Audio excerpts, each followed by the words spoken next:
To me, Harvest Home means hope. Harvest Home is an empowering place. Harvest Home is a blessing to me and my baby.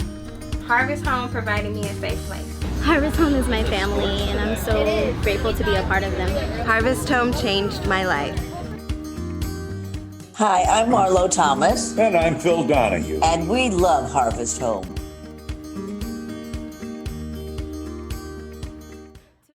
Hi, I'm Sarah Wilson, Executive Director of Harvest Home, and I'm joining you tonight from our brand new home, the Pico Home, which will be opening next year. And I'm excited to share more with you about that later tonight.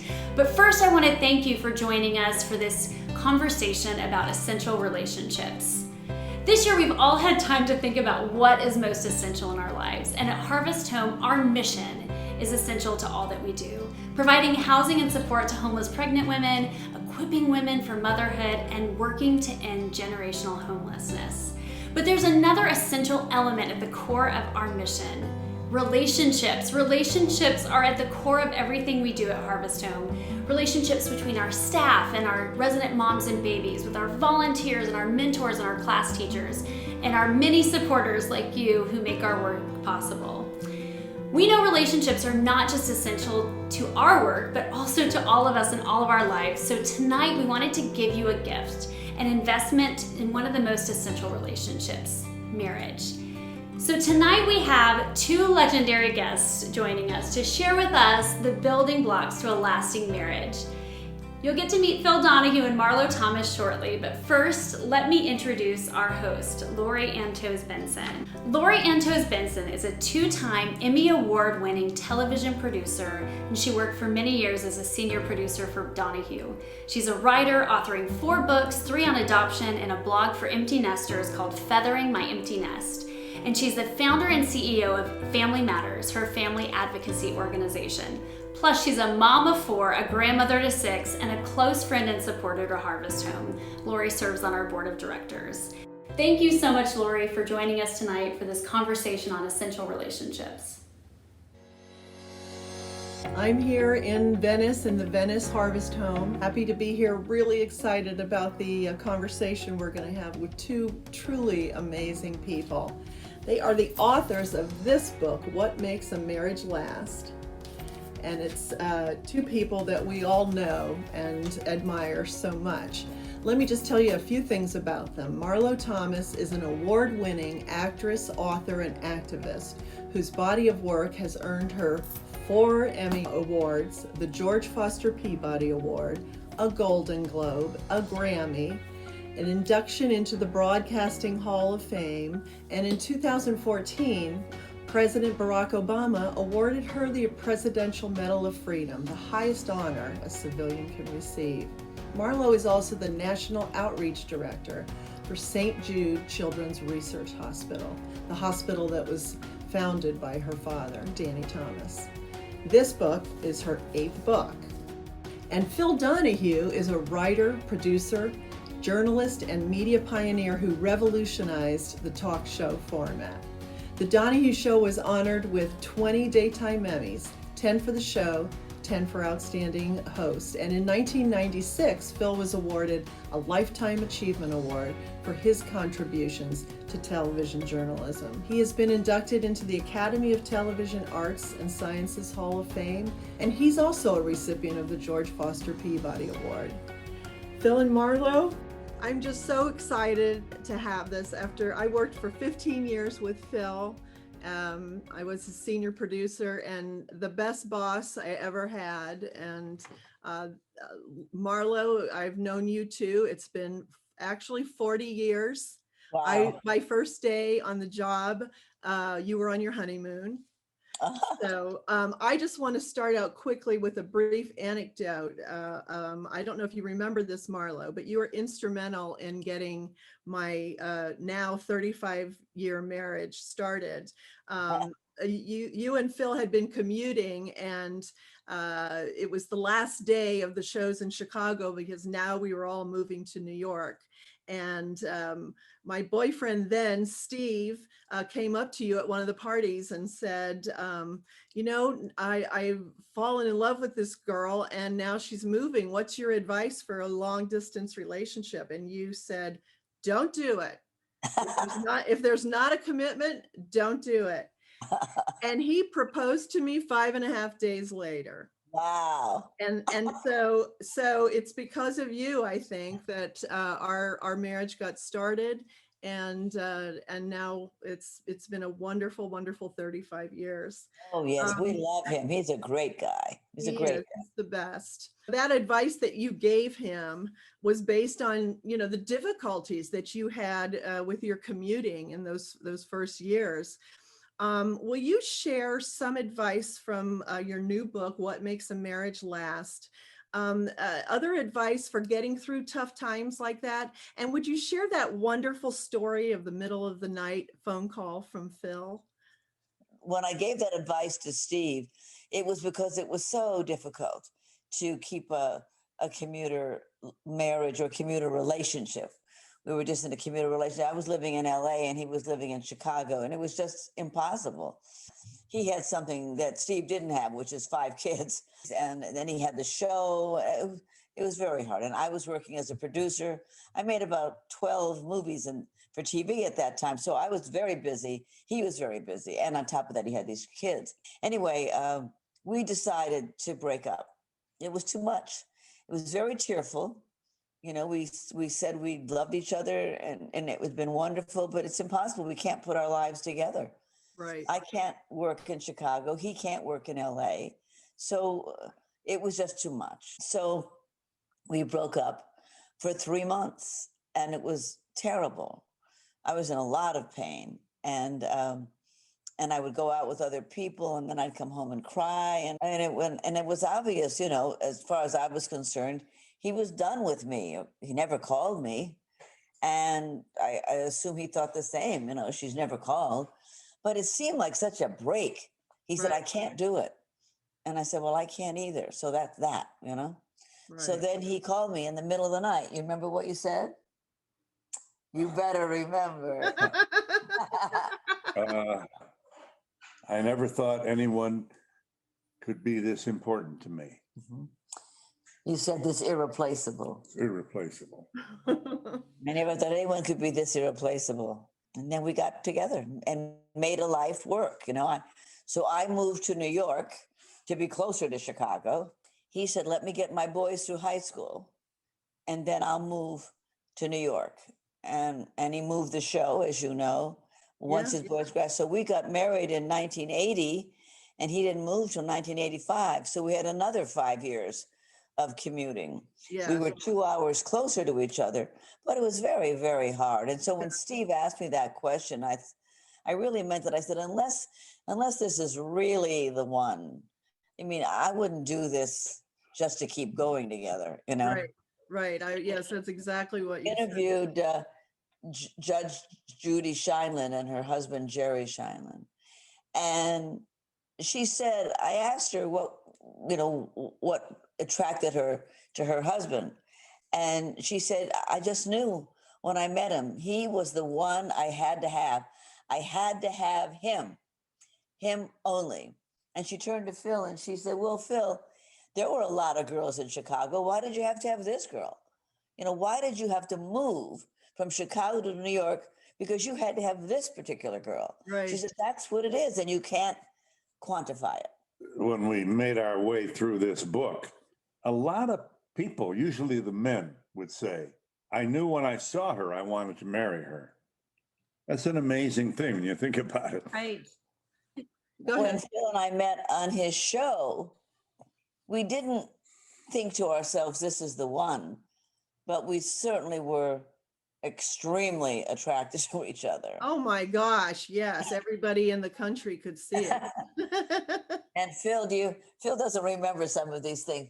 Do you remember what you said to Susan O'Connell, his next door neighbor? She came over and she had watched the show and she said, oh my God, what went on with you today?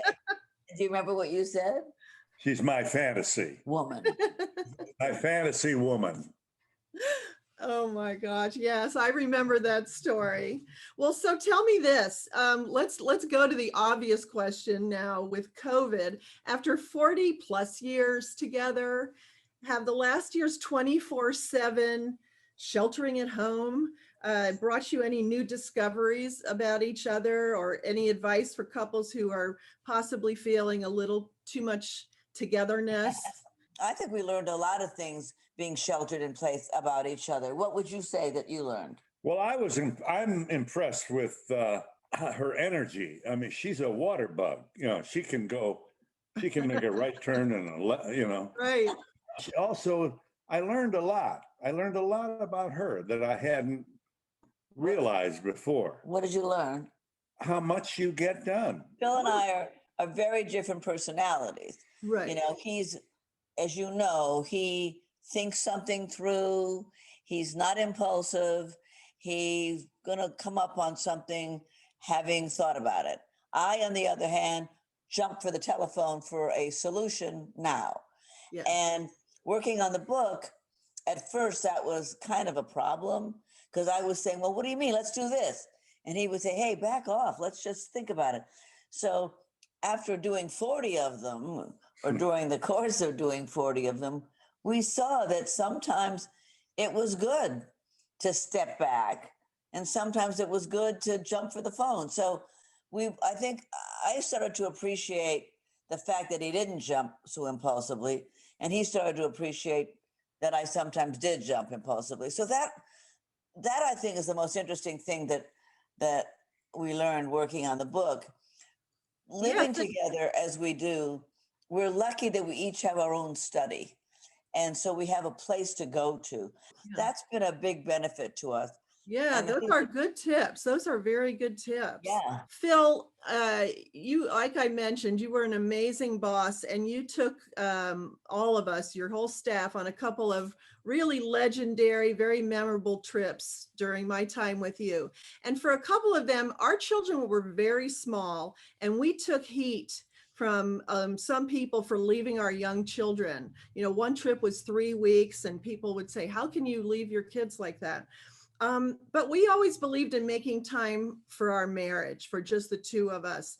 And in the chapter with Bert and Letty Cotton Pogrebin, I love what Letty said regarding that. Do you remember? Can you tell me that story and what you can say about children? I found that so inspiring.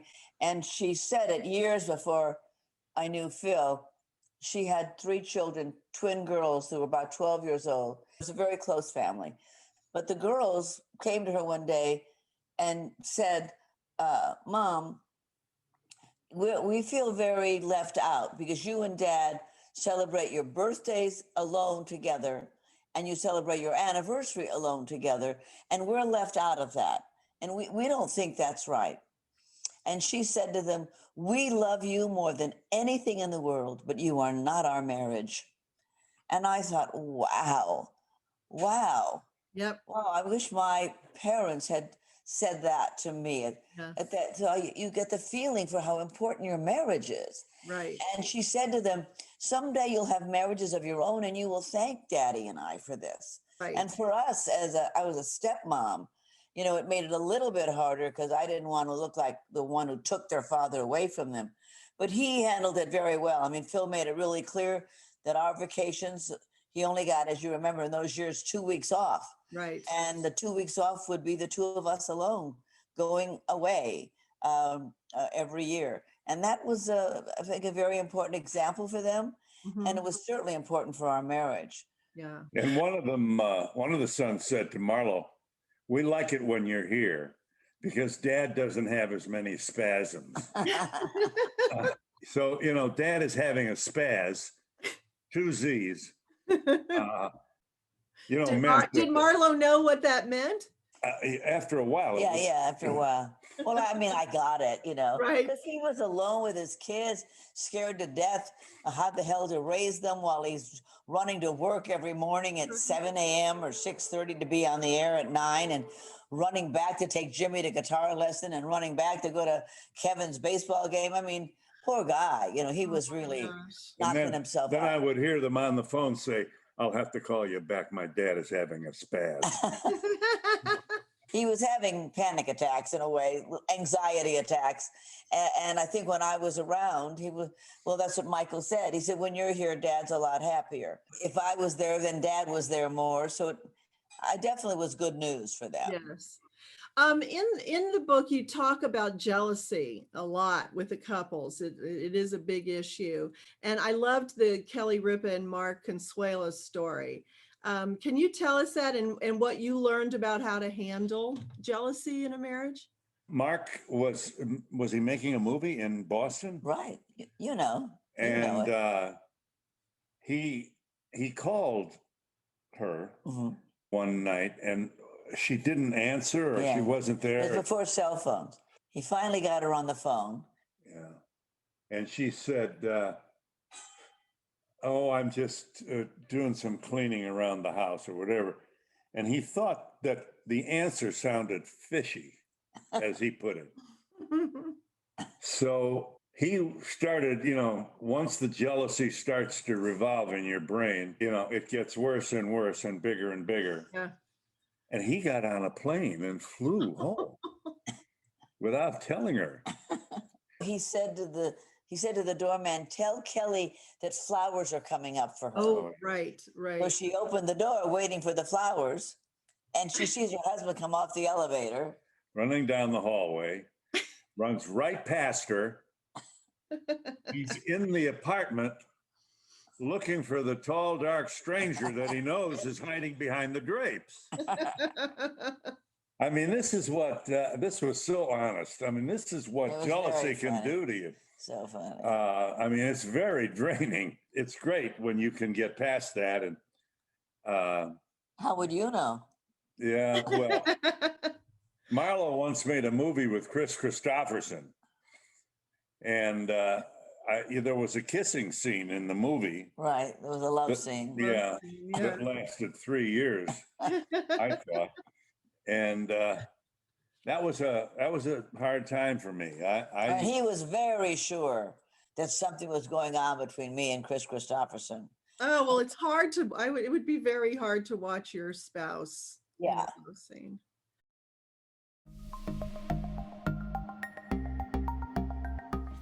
Harvest Home is all about nurturing one of life's most essential relationships, the relationship between a mother and her baby.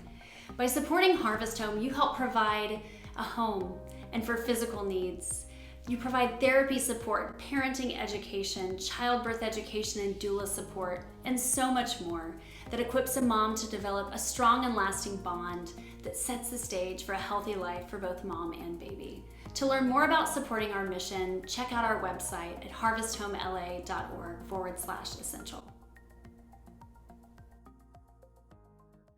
I do have a question from one of our viewers, and it's from Amy in Los Angeles asking, what are some practical examples of how to keep pursuing each other after years of marriage? I guess how to keep it alive after years of marriage. What do you think? Well, it helps if you're the wife, if you can meet your husband at the door wrapped in cellophane. We did a show on that, Phil. Yes, we did. What I think is, if you're in love with your mate and if you like them, then show it. Every little touch, every little kiss. I really like my husband, and I like the way he smells right here in his neck. I always put my nose in there and give him a little nuzzle. I like to talk to him. I like to sit with him over a meal that we make together, and also not being stingy with your compliments. If I think Phil looks really handsome, or I really love his haircut, I say, you look so cute. That haircut is so great. I love that color on you. He does the same with me. He'll say, God, you look great. Your body's looking great. You're really working out. There's stuff going on that's a little bit of a courtship. If you drop that, you're dead. The song is titled Little Things Mean a Lot. Right. Yeah. And a lyric from that song I've always thought was meaningful, and touch my hair as you pass my chair. Little things mean a lot. Wow, why didn't I think of that? You know? Right. You know, that reminds me of Alan and Arlene Alda were talking about expressing their love for one another, you know, that, and he wondered, do other, you know, I do it a lot. Do other people do that a Right. lot? And that seems like that's an important thing. That's kind of what you're saying is Yeah. express your love in little ways. Bob Woodward, who you know, of course, is the Pulitzer Prize winning Washington Post journalist, and has this book out now called Rage, which is all the rage. He and his wife, Elsa, say, I love you every morning and every night before they go to sleep. And I said, is that, do you want to say something? Well, was it Bob and Elsa?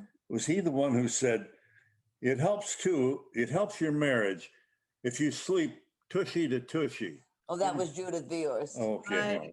Yeah, she said have a double bed, don't have a big bed. Because Right. then if you sleep tushy to tushy, it's hard to be mad at somebody. Right. Oh, I love that. When we asked Bob Woodward, do you say I love you before you go to bed at night?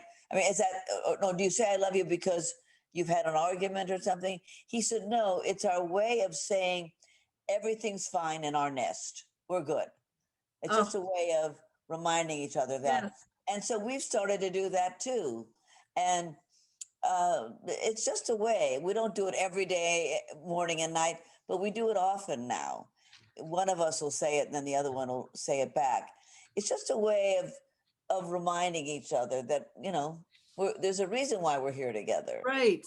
You know, so you're saying you've picked that up, you know, from after doing the book and hearing that story. So, you know, after 40 years, I would think that you've figured each other out, but it sounds like maybe you've learned some maybe habits or behaviors from some of these couples. Have you adopted any others in your marriage? I really, from the book, another thing that I learned was Michael J. Fox's wife, Tracy Pollan, said, you've got to give each other the benefit of the doubt.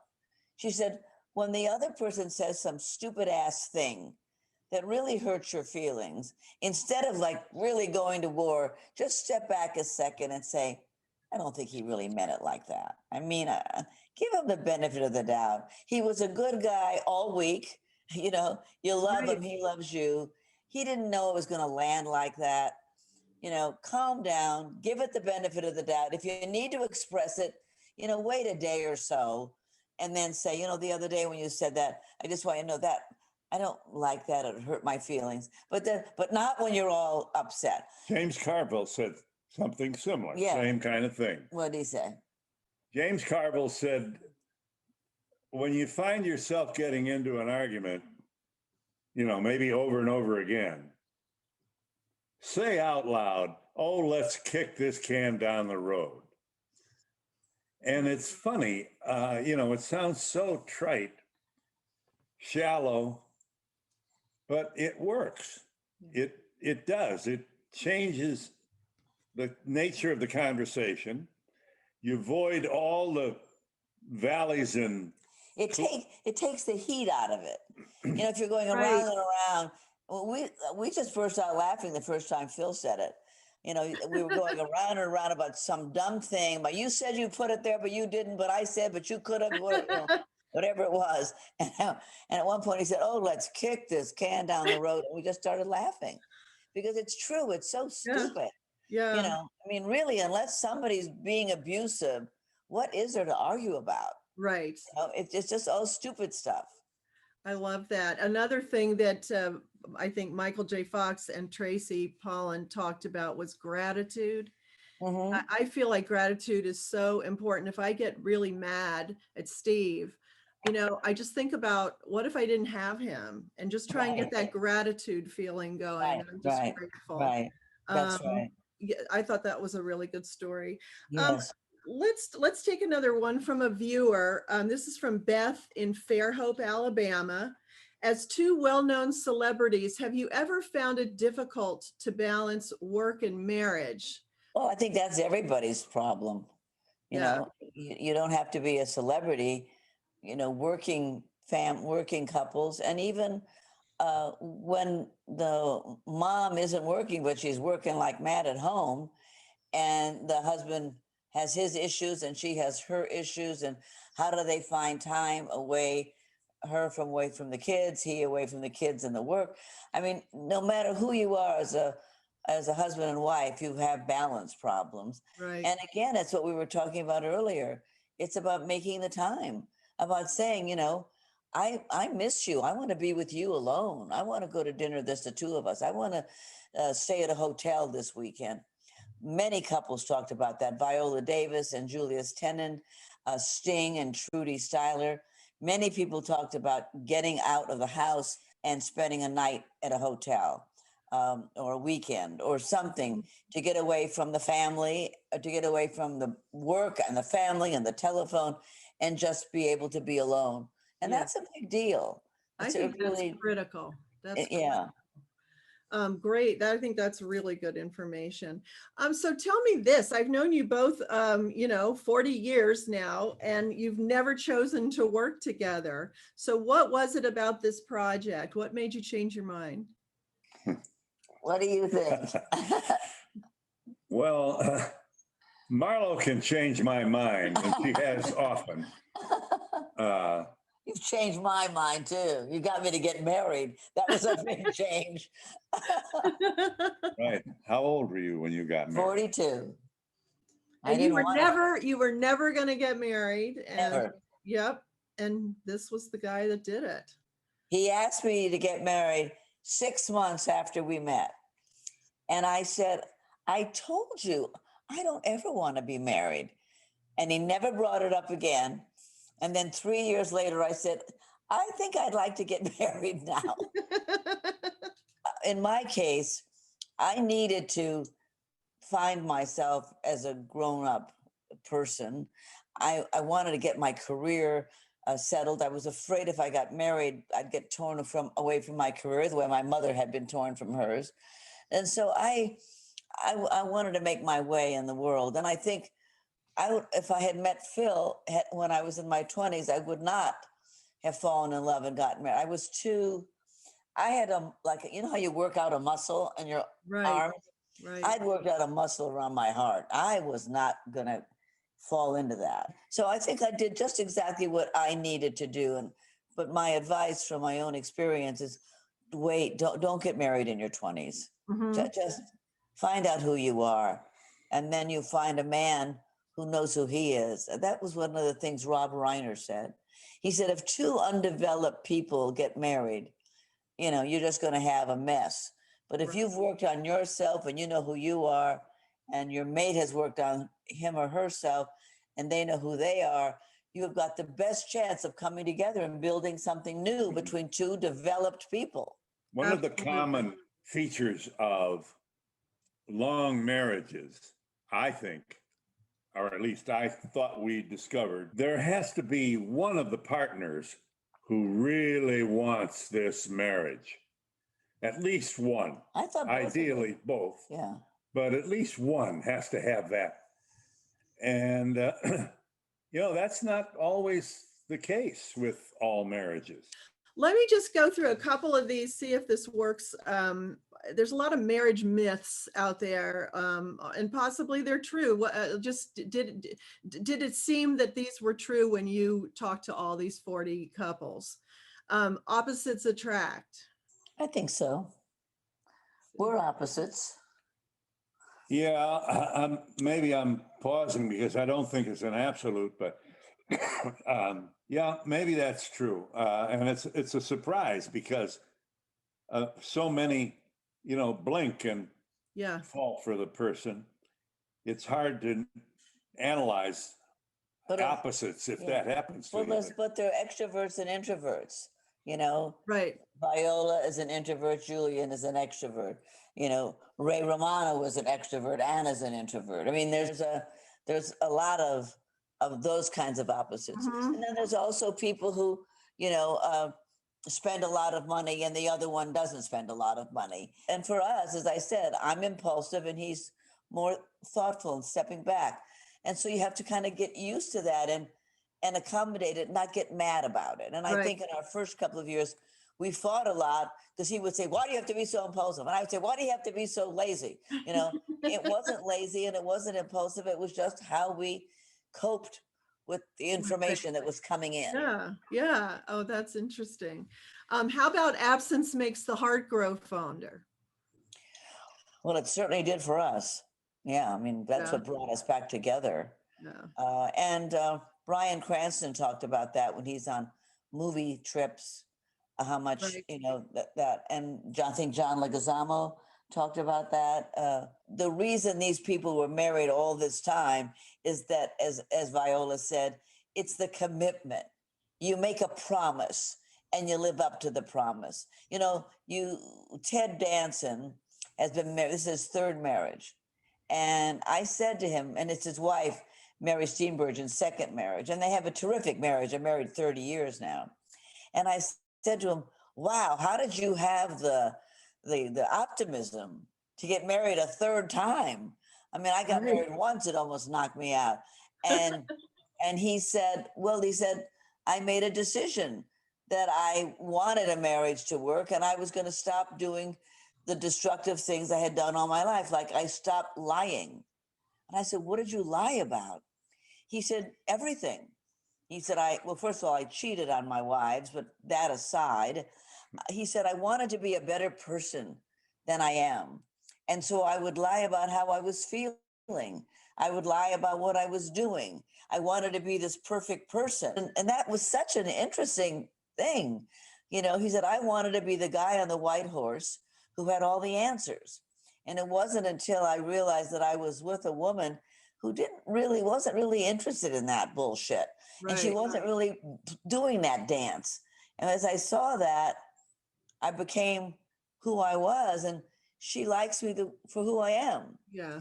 It's such a wonderful story, I thought. It was a wonder. I loved that. I loved reading that one. Let's do one more. How about happy wife, happy life? Do you think that's true? Or happy husband, happy life. Everybody has to be happy. You can't have a happy wife and a happy life. I don't believe that. I don't think that's true. Okay. Well, I do. Well, that's because you're a nice man. But if you're unhappy, I'm not happy. And if I'm unhappy, you're not happy. So. Well, I think in the sense of the axiom, happy wife, happy life. Really, I mean, being a happy wife really relieves me of a lot of anxiety. Really, I think that's true with most men. But it's true of most women. Yeah. If you were unhappy, how happy could I be? That's what I mean, how many times have I said to you, when you seem a little blue, what can I do to make you happy? What can I do? What would you like? Should we make some popcorn? I mean, it's like, I don't want him to be unhappy. I'm not happy if he's unhappy. Whenever I say to Phil, how you doing? He'll go, fine. And I'll say, there's no information in fine. Right. Tell me. You have a sad look on your face. You have a blue look on your face. Tell me what it is. And then he'll tell me, and then we'll talk about it. But oh man, I have to drag it out of him. He doesn't have to drag it out of me. He says to me, what's wrong? I go, I'll tell you what's wrong. This one said this and this one did that. Yeah, that's kind of Mars Venus. I think that's the way we are in many marriages like that. Yeah. Well, I don't know how anybody could not have a long marriage with all of this advice. This has just been amazing. And I told them my copy of your book is well thumbed. The cover's dirty. Good. It's a mess because I really enjoyed it. And what makes a marriage last couldn't be better. Just wonderful advice, wonderful book, wonderful people. I love you both. Thank you, sweetie. You look great, Lori. You look gorgeous. Thank you. I love you, Steve, and your thousands of girls. We love. Look like a ski champion. You always said that, Phil. Love you. Stay healthy. Great to see you all. Sarah, tell us how we can do more to help Harvest Home. Thanks, Lori. That was so much fun. And thanks so much to our special guests, Phil Donahue and Marlo Thomas, and to you, Lori, for bringing the conversation to life. And thanks to you, our guests, for joining us. I hope you laughed and learned with us tonight. I know I've picked up a few tools that I plan to put in place in my own marriage. In 2021, we're expanding to open a second home that will triple, yes, triple, the families served through our life-changing programs. If you want to have a hand in making this project possible, consider a donation today. Every dollar makes a difference. You can visit our website or text the number on the screen now. And here's a snapshot of all that's in store.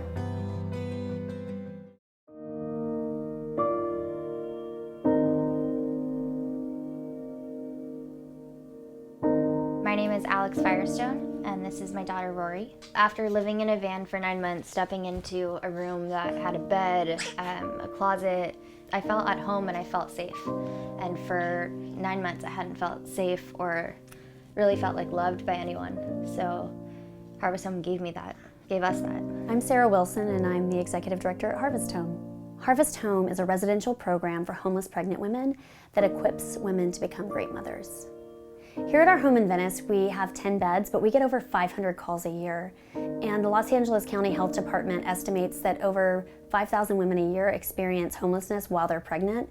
Still, there are only 70 beds in the entire county for homeless pregnant women. So thousands of women are going without support. Before Harvest Home, I was homeless, and I was sleeping at a bus stop, trying to figure out what I was gonna do, how to get a job. You know, it's pretty hard because people wouldn't hire you when you're that pregnant. When I found out that I was pregnant, I was scared. I was scared because the shelters that I had stayed in as just like a single woman, they were pretty scary environments. Being at Harvest Home, they offer many different classes that help us grow, not only as mothers, but as people and women. One of my favorite classes is the therapeutic parenting. They help us navigate where we are in life and then help us be the best version of ourselves. Some of us have, gone through a bunch of stuff from childhood and stuff when we were on the streets that they kind of help us navigate how to deal with that and become a better parent. Over the last 35 years, we've served over 600 families in this home. But we still know that we need to do more. Those calls are still coming in, and we're so limited in what we can do. If you look around here, we are maxed. We're utilizing every square inch of this space. We'd been working over the last several years to build our capacity as an organization, and while we were in the process of looking at real estate and having heart attacks over the rising cost of property in LA, this opportunity just fell in our laps. One day we got a call from the Los Angeles Catholic Archdiocese, and essentially they said, "We have a convent, do you want it?"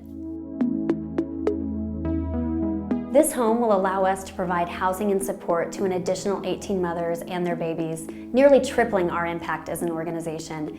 And it's also going to increase the total amount of beds and resources available to homeless pregnant women in our city by nearly 25%. The space is perfect for Harvest Home. We honestly couldn't have imagined a better arrangement, but it's going to take a lot of work to get us where we need to be to serve the moms and babies who will live here.